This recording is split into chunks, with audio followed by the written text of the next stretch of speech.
Chapter 24 of Because of Winn-Dixie by Kate DiCamillo and published by Candlewick Press.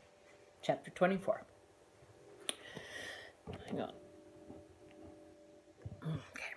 Me and the preacher started walking and calling Winn-Dixie's name. I was glad it was raining so hard because it made it easy to cry. I cried and cried and cried, and the whole time I was calling for Winn-Dixie. "Winn-Dixie!" I screamed. "Winn-Dixie!" the preacher shouted, and then he whistled loud and long, but Winn-Dixie didn't show up. We walked all through downtown. We walked past the Dewberry's house and the Herman W. Block Memorial Library and Sweetie Pie's Yellow House and Gertrude's Pets. We walked out to the Friendly Corners trailer park and looked underneath our trailer. We walked all the way out to the Open Arms Baptist Church of Naomi. We walked past the railroad tracks and right on down Highway 50.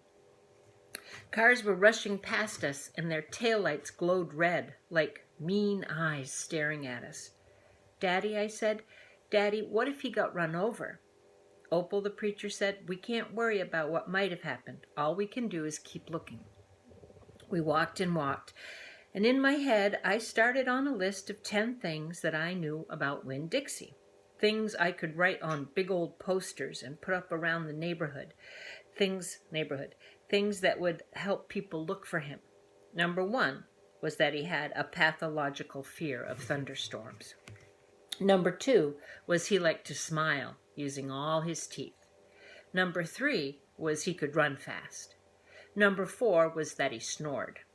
Number 5 was that he could catch mice without squishing them to death. Number 6 was he liked to meet people. Number 7 was he liked to eat peanut butter. Number 8 was he couldn't stand to be left alone.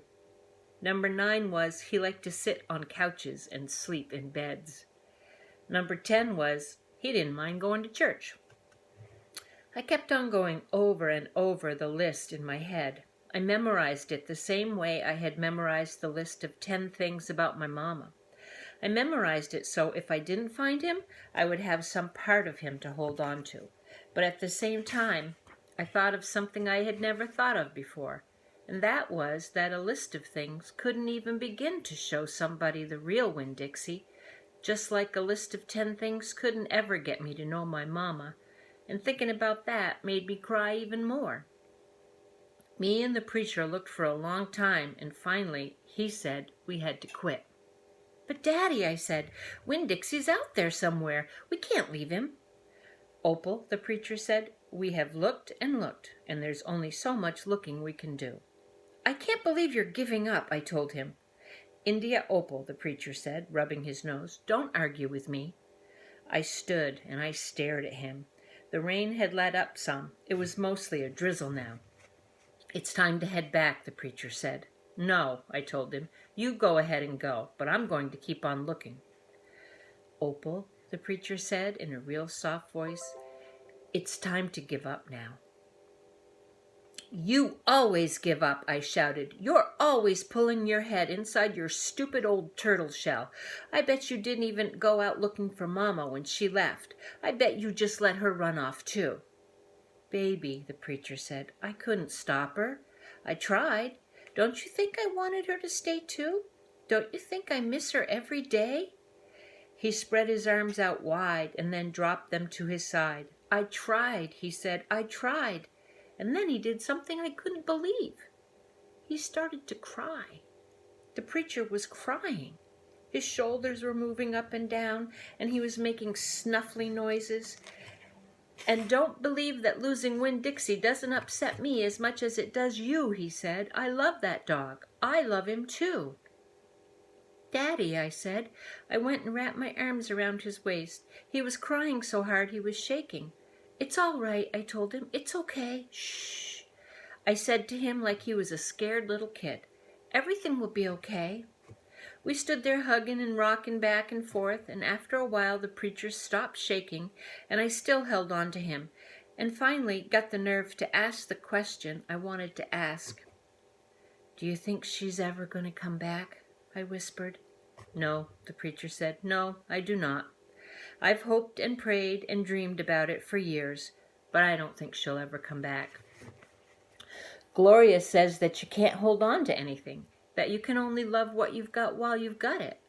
She's right, the preacher said. Gloria Dump is right. I'm not ready to let Winn-Dixie go, I said. I had forgotten about him for a minute, what with thinking about my mama. We'll keep looking, said the preacher. The two of us will keep looking for him. But do you know what? I just realized something, India Opal. When I told you your mama took everything with her, I forgot one thing. One very important thing that she left behind. What? I asked. You, he said. Thank God your mama left me you. And he hugged me tighter.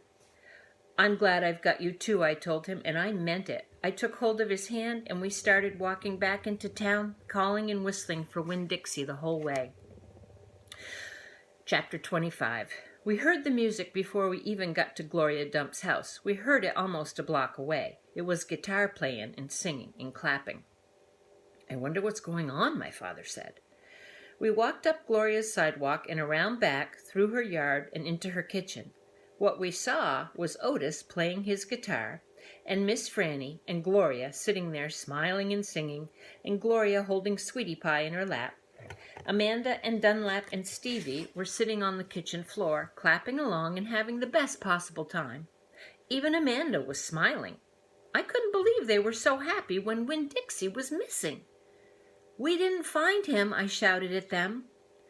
The music stopped, and Gloria Dump looked at me and said, Child, we know you didn't find him. You didn't find him because he was right here all along. She took her cane and poked at something under her chair. Come on out of there, she said. There was a snuffle and a sigh. He's asleep, she said. He's plumb wore out. She poked around with her cane again, and Winn-Dixie stood up from underneath her chair and yawned. Winn-Dixie, I hollered. Dog, Gertrude squawked. Winn-Dixie wagged his tail and showed me all his teeth and sneezed. I went pushing past everybody. I dropped to the floor and I wrapped my arms around him. Where have you been? I asked him. He yawned again. How did you find him? I asked. Now there's a story, said Miss Franny. Gloria, why don't you tell it? Well, said Gloria Dump, we was all just sitting around waiting on you two, and after I convinced these Dewberry boys that I ain't no scary witch, all full of spells and potions. She ain't no witch, Stevie said. He shook his bald head. He looked kind of disappointed. Nah, said Dunlap, she ain't. If she was, she would have turned us into toads by now. And he grinned. I could have told you that she wasn't a witch. Witches don't exist, said Amanda. They're just myths. All right now, said Gloria. What happened was we got through all them witchy things, and then Franny said, why don't we have a little music while we wait for you two to get back? And so Otis played his guitar, and woo-wee, there ain't a song he don't know. And if he don't know it, he can pick it right up, quick, if you hum it to him. He has a gift. Gloria stopped and smiled over at Otis, and he smiled back. He looked all lit up from the inside. Tell what happened, Sweetie Pie said. Tell about that dog. So, said Gloria, Franny and me, we started thinking about all these songs we knew from when we was girls. We got Otis to play them, and we started singing them, teaching the words to these children. And then somebody sneezed, Sweetie Pie shouted. That's right, said Gloria. Somebody sneezed, and it wasn't none of us. So we looked around, wondering who did, thinking that maybe we got us a burglar in the house. We looked around, and we didn't see nothing, so we started singing again. And sure enough, there was another big achoo. Sounded like it was coming from my bedroom, so I sent Otis in there. I said, Otis, go in there and see who's sneezing. So Otis went, and do you know what he found? I shook my head. Winn-Dixie, shouted Sweetie Pie. That dog of yours was all hid underneath my bed, squeezed under there like the world was about to end. But he was smiling like a fool every time he heard Otis play the guitar, smiling so hard he sneezed. My daddy laughed. It is true, Miss Franny said. It's the truth, said Stevie. Dunlap nodded and smiled right at me. So, Gloria Dump said, Otis played his guitar right to that dog, and a little bit at a time, Winn-Dixie came creeping out from underneath the bed. "He was covered in dust," said Amanda. "He looked like a ghost," said Dunlap. "Yeah," said Sweetie Pie, "just like a ghost." "Mm-hmm," said Gloria. "Looked just like a ghost. Anyway, the storm stopped after a while, and your dog settled in under my chair and fell asleep. And that's where he's been ever since, just waiting on you to come back and find him." "Winn-Dixie," I said. I hugged him so tight he wheezed. "We were out there whistling and calling for you, and you were right here all along." "Thank you," I said to everybody.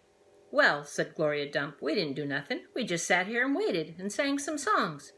We all got to be good friends. Now, the punch ain't nothing but water, and the egg salad sandwiches got tore up by the rain. You got to eat them with a spoon if you want egg salad, but we got pickles to eat and litmus lozenges, and we still got a party going on." My daddy pulled out a kitchen chair and sat down. "Otis," he said, "do you know any hymns?" Hymns are songs that you sing at church. "I know some," said Otis. "You hum it," said Miss Franny, nodding her head, "and he can play it." So my daddy started humming something, and Otis started picking it out on his guitar, and Winn-Dixie wagged his tail and lay back down underneath Gloria's chair. I looked around the room at all the different faces, and I felt my heart swell up inside me with pure happiness. "I'll be back in a minute," I said. But they were all singing now and laughing, and Winn-Dixie was snoring, so no one heard me.